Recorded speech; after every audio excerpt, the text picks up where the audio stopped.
Sabay-sabay natin alamin ang mga kaganapan na nangyayari sa ating bansa.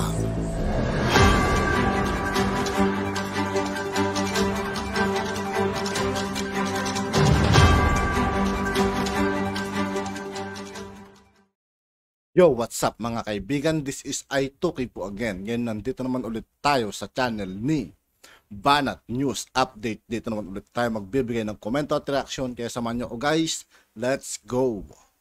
Ito ang nakakagulat na balita ngayon. Viral at trending ngayon sa mundo ng social media ang di umano'y balitang. Ito ang itsura ni Aling LV 6 years ago at parang napakalayo mga kaibigan, ano? Ito 2017. Tapos yung itsura niya ngayon mga kaibigan, napakalayo. Parang hindi siya to, no? At ito na si Aling LV ngayon dahil sa pang-aabuso ng Balikan niya natin yung mga kaibigan, parang napakalayo siya. LV ngayon. LV 6 years Yun, no? Ang layo ng mukha niya mga kaibigan. ago at ito na si Aling LV ngayon dahil sa pang-aabuso ng hayop na amo ni Aling LV, pudpod ang mga ngipin at hindi na makakita. Dahil sa galit ni Senator Raffy Tulfo, gusto na kaagad ng senador na kasuhan na at hindi na nagpapaligoy-ligoy pa at tinanong ang abogado na dumalo sa Senate hearing na pwede na bang kasuhan ng negligence of duty para himas-rehas na si Kapitan at mabulok sa kulungan. Pasimple naman na sumagot si Kapitan. Dahil sa investigasyon sa Senado, ang tingin niya ay baka madamay siya sa kaso ng amo ni Aling LV, abay bigla itong kumambyo. Ayon pa ni Kapitan, na willing siyang tumistigo laban sa mga ruwes, palusot pa niya. Marami nga daw nagreklamo Hugas kamay si kay Kapitan mga kaibigan, ano? Wala to. Laban sa mga ruwes na mga kasambahay na minaltrato din ng mag-asawang ruwes, pati na din ng mga netizens ay hindi na rin nakapagpigil pa at kinundi na ang ginawang kahayupan ng amo ni Aling LV at sa Kapitan. Kaya nang lumabas ang balitang ito, ay umani agad ng samot-saring hinaing at komento sa mundo ng social media. At ayon pa sa kanila, huwag patawarin ang Kapitan na yan, idol. Kahit bumaliktad pa siya, alam niya may laglag siya. Diyan at mapanglait na tao yan. Magandang umaga po. Sobrang kulo ng dugo ko sa amo ni Aling LV. Hindi makatawa ang mga ginagawa nila sa katulong nila. Hindi na nga po pinapasahod, pinagmalupitan pa. Bumalik sa damdamin ko po ang hinanakit sa mga among walang mga pusong mga amo. Naging biktima na rin po ako noon po sa tagal ng panahon. Hanggang ngayon po ramdam ko pa po ang sakit sa ginagawa nila. Dahil po napakaraming naisakripisyo ko sa buhay. Dahil sa walang mga pusong mga amo. Dapat po may sapat na kaparusahan ang mga amo na walang puso sa mga tauhan. Dapat lang makulong sila ng habang buhay, hindi makatao ang ginagawa nila, parang ginawa nilang hayop yung tao, pero sila napakahayop nila. End quote. Pero bago ang lahat mga ka-updates, kung bago ka pa lamang sa aking channel. Sa lahat ng hindi pa nakasubscribe mga kaibigan kay Banat News Updates, mag-subscribe na po tayo at huwag nyo rin pong kalimutan mag-subscribe dito sa aking channel. Ay mag-subscribe ka na at huwag kalimutang i-click ang notification bell para mas updated ka pa sa mga bago at napapanahong balita na i-upload namin. Ano yung testimonyang ibibigay mo laban sa mga Ruiz? Dahil po doon po sa mga lumabas na mga katulong niya na ngayon lang po nagsusumbong, doon po lang namin nalaman na talagang ganun po ang ginagawa niya. Bakit mga? Ano ibig sabihin ng mga? Marami pa? Marami po kasing lumabas na mga naging kasambahay niya na ganun po ang ginagawa niya talaga kay Nanay LV. So ibig sabihin doon sa testimonya mo laban sa mga Ruiz ay itong mga Ruiz ay talagang nagmamaltrato ng mga kasambahay? Doon po sa mga huling lumabas po ng mga... Huwag na gano'n, yes or no lang, di ba? Opo, opo. Okay. At meron ka mga ebidensya para magpapatunay, siyempre magtitestimonya ka, di ba? Magtitisigo ka, dapat may mga ebidensya ka, lalo ka barangay chairman ka at may mga blatter kayo. So, Bumaliktad na ang kapitan, mga kaibigan. Natakot. Pero kahit bumaliktad to, mga kaibigan, dapat lang parusahan din to, parang di pamarisan, mga kaibigan. Kasi kapitan siya eh. Nagiging irresponsible siya sa obligasyon niya sa barangay niya, mga kaibigan. Nakaka-disappoint yung mga ganitong klaseng tao, mga kaibigan. Ano? gagamitin mo yung mga blatter mo para patunay na talaga itong mga Ruiz ay nagmamaltrato mga kasambahay, tama?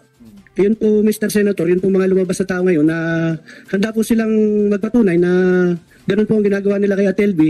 Marami pa po kasing nagsasalita ngayon na ngayon lang po lumabas nung... So naniniwala ka na itong mga Ruiz ay talaga nagmamaltrato ng mga kasambahay at si Ma'am LV ay matagal na minamaltrato nitong amo. So willing ka mag-testify dyan. Naniniwala na ako, sir, kasi nga po marami na po nagsumbong ngayon sa amin na ganun po ang ginagawa nila. So marami na, pero nung una hindi ka naniniwala, nung si Ma'am LV lang nagsumbong, hindi ka pa naniniwala hanggat may dumating pa mga iba. Hindi naman, sir, kasi nga po hindi ko naman po talaga totoong kilala si Nanay LV.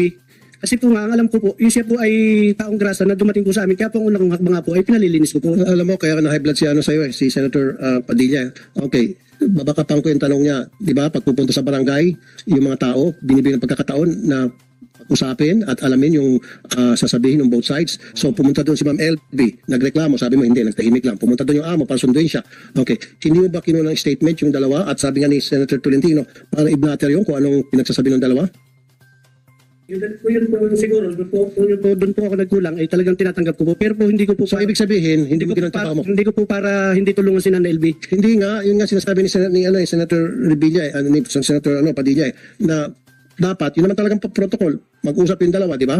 Pinag-usap mo, at habang nag-uusap, merong nag-jot down sa inyo para alamin o nire-record yung sinasabi ng both sides. So hindi mo din ginawa. So therefore, hindi mo ginawa. Dapat lang ba, dapat masibak ka sa serbisyo dahil hindi mo ginawa yung tama? Ano na lang po, sir? Para sa akin, mga kaibigan, karapat dapat talagang masibak to. Walang karapatang umupo bilang kapitan. Irresponsableng kapitan, mga kaibigan. Talaga titistigo na lang po ako sa Pamilya Ruiz po kung yun po ang nararapat. Kasi po nga, marami Siguro laban sa mga Ruiz. At para matin mga Ruiz. Opo, kasi po yun po ang talaga, kung siya po talaga may kasalanan, dapat lang po panagutan niya si Nanay LV. Pero naghugas kamay ka, nagpupunsyo pilato ka. Yung sa'yo muna. Kasi kung ginawa mo yung trabaho mo, Huli. Hugas kamay. noong 2020, nagsumbong 2021, hindi na sana nagdagdagan yung kanyang pagkabulag kasi at that time nakakita pa raw siya ng konti. Ngayon totally wala na dahil nga sa pagiging pabaya mo. Kasi if you did your job, nasalba mo pa sana itong sinanay at sana nakakulong na ngayon yung mga Ruiz. Kasi pasok pa sinatawag na reglementary period, yung palaging ginagamit ng mga pulis, katatapos na siguro pananakit sa kanya, kaya siya lumayas, right there and then, pinamedical mo at nakita sa medical certificate na bago na siya sinaktan, madampot na agad, madala sa piskalya, para ma-inquest yung mga Ruiz. Nay, Ma'am LV, nung kayo po tumakas, kabubugbog lang sa inyo noon? Opo. Okay. So, anong araw po kayo napunta sa barangay kung matatandaan nyo? Hindi ko napunta na basta po yung date lang pong Okay, sige. Nung tumakas ka, kabubugbog lang sa'yo, anong klaseng pamubugbog ginawa sa'yo? Yung pong hinihila-hila po ako. Tapos yun po. Yung Oh. tugod-tug na nila ako sa CR. O, kita mo, Chairman, kung ginawa mo sana ang trabaho mo, nakakulong na sana yung mga Ruiz. Kasi nga, pasok pa sa tinatawag na reglementary period ng mga taga-PNP. O, pina-inquest mo na agad, base sa sumbong niya, pinamedical mo siya, alam mo may protocol, di ba? Pamedical mo siya, kasama yung mga polis, kasama pa siguro CHR, and then after mapamedical, lumitaw na talagang kabubugbog lang sa kanya, pina-inquest mo na ninyo ng PNP. O, hindi mo ginawa yun. Kaya nangyari, tuloy-tuloy pa rin sa pananakit yung si Ruiz.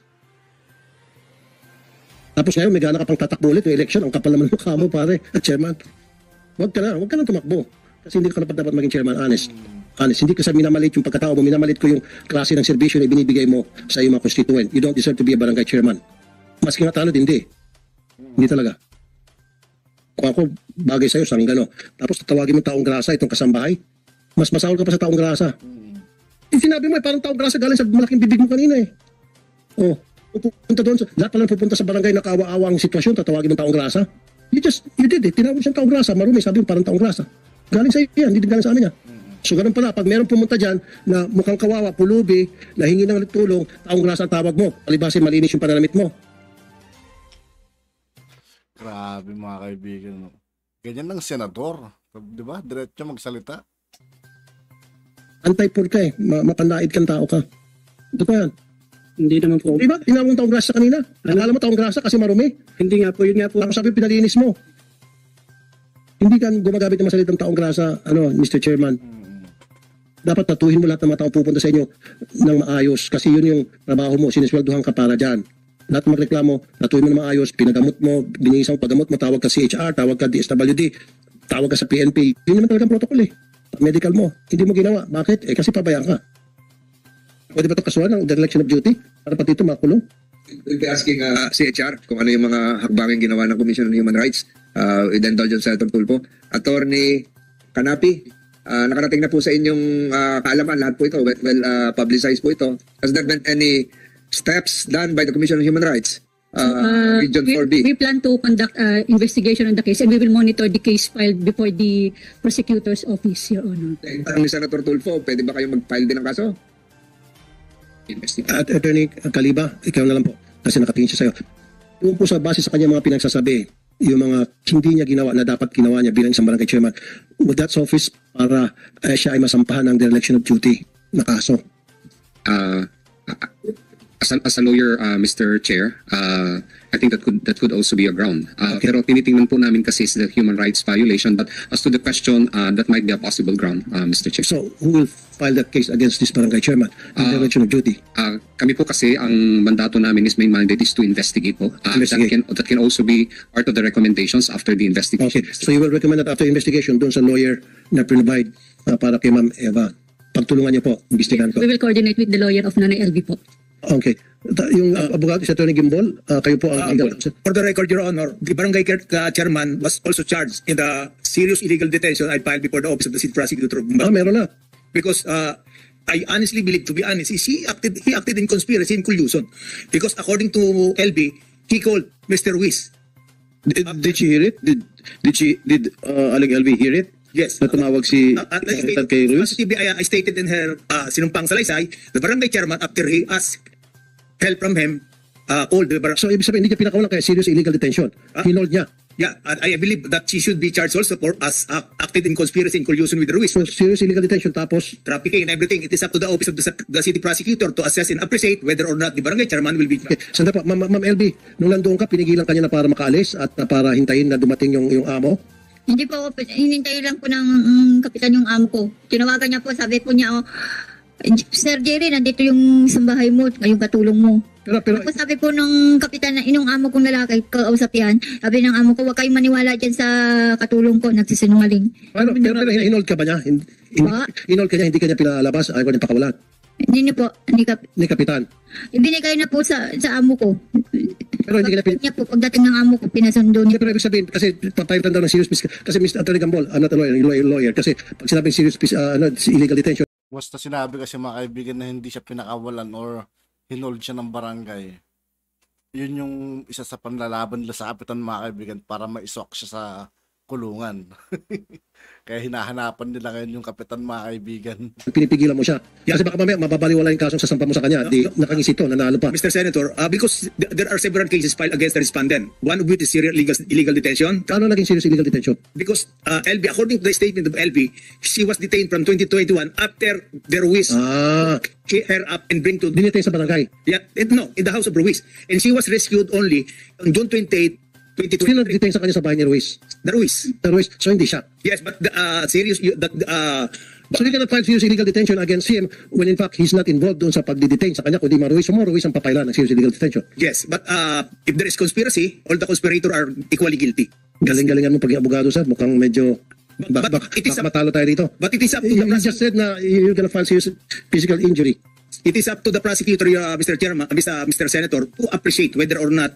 So ang ibig sabihin baka nag-conspire. Yes, because the mere fact that he called Mr. Ruiz, that Para madala doon at pagdating doon kinulong Yes. at hindi siya makalabas, naging instrumento siya doon sa pag-illegally detain kay ma'am. Okay, so as earlier mentioned, all enforcers who know that the commission of crimes will be reported to the ay mas maganda kung serious. At yun na nga mga ka-updates, ano na ang At yun nga po mga kaibigan, dito po nagtatapos ang ating reaction video.